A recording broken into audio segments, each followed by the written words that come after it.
I received a sponsored package today, and we're going to review it from Feyachi. At least I think that's how you pronounce it. I'm not really sure.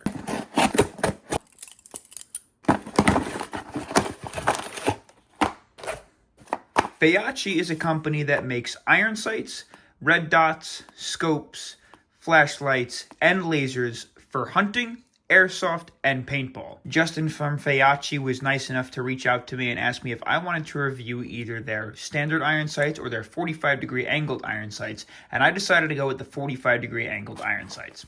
The reason being is because I want to see how angled iron sights function on an airsoft replica, and there's a reason for that. So we'll pull these out of the package.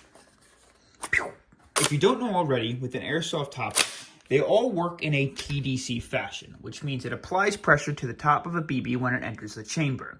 Due to that, it adds almost like a backwards spin or an upwards pressure onto the BB, allowing it to fly a little bit further and give it some more hop.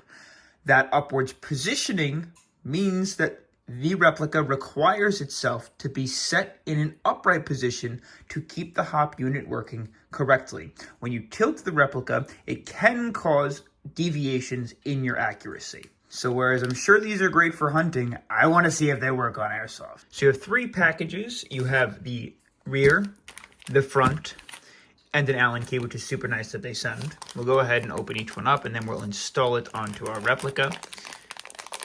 These are all made with aluminum, and they also have some fiber optic coloring on them, which is super cool. So it makes it a little bit easier to align them and find your sight picture in darker terrains. So first of all, you have the rear, which has a larger sight picture and a smaller sight picture option. And you can windage adjust it by twisting this dial. And it should move it very slowly from one side to the other. You see that moving? And then all the way back. For now, we'll just align it. Right about, yeah. Even cooler, they come with a button. They are flip-up optics as well, so you can go ahead and press this guy in, and it should just pop up with spring tension. You see that? And then you have to press it again, obviously, to bring it on down. The front optic as well, you can adjust the height of it by twisting this little wheel on the bottom, and then again, button to pop it up. There's a nice, super firm, and it locks into place. Super firm button. I like that a lot, actually. And you notice that it's got your little fiber optic on the front.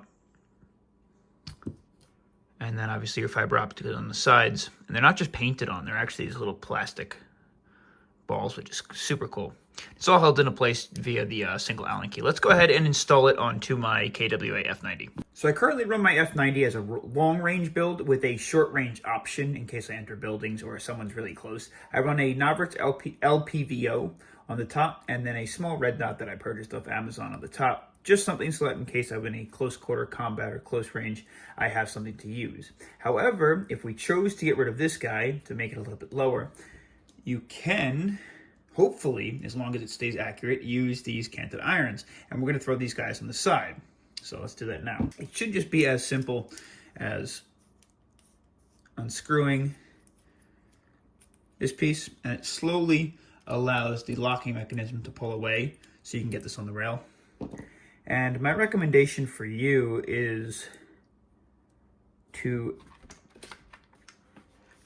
line up your shoulder and place this in a position that you feel like you won't need to move your head very much when trying to gain a sight picture. For me, that positioning seems just fine. And we'll go ahead and tighten her down. And there is no movement in that optic at all. Next, we'll go ahead and take that front side as well. Loosen it on up. Just as much as we can without letting it fall apart. And then we should be able to just set that guy up in the front, and ideally in a position where it's not going to get in the way of the charging handle. So that should be okay. And we'll go ahead and tighten that guy on down. and check for movement, and there is none.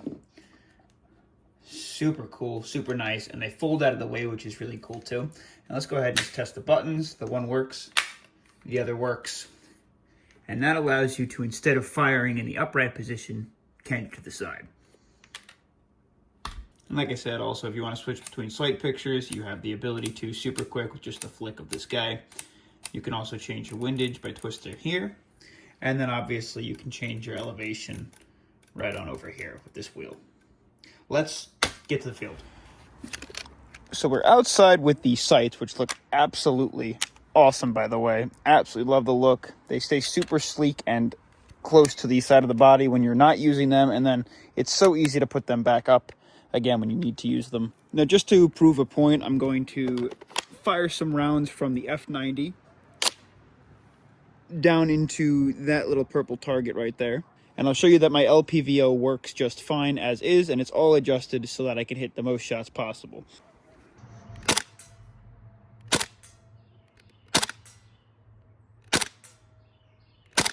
See, no problems. Now, let's see how it functions when we cant it to the side with the iron sights and see if that messes with it at all. So we'll throw a new mag in, fully gassed and ready to go. And let's see if canting it to the side messes with the hop up at all.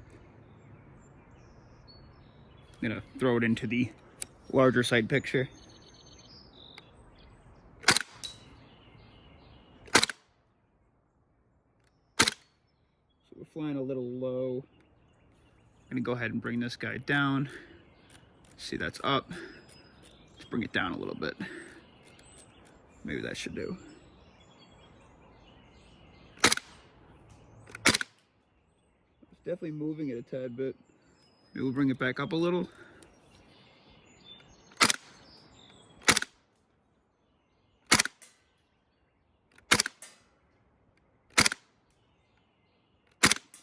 All right.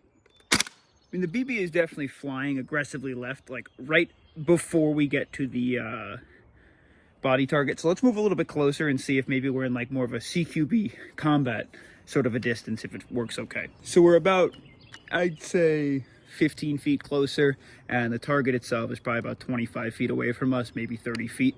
We'll see if that works.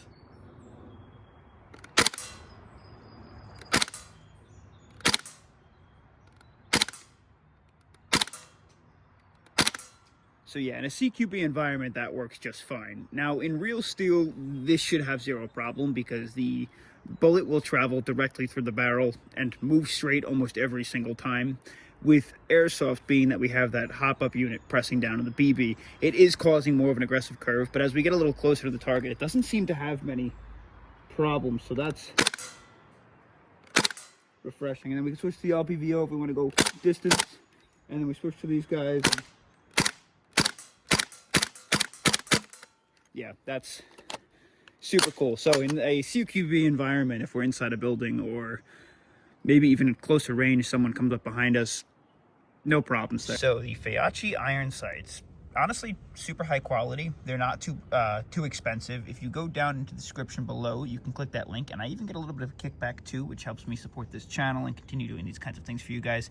Again, Justin, I really appreciate you reaching out to me and sending me these. And in a close quarters environment, I really thought we were going to have a difficult time keeping on target with these because of the hop unit, but it doesn't seem to have too much of a problem until you get out to those further ranges. But that's honestly what this LPVO is for. So yeah, canted iron sights on Airsoft, yeah, it's fine.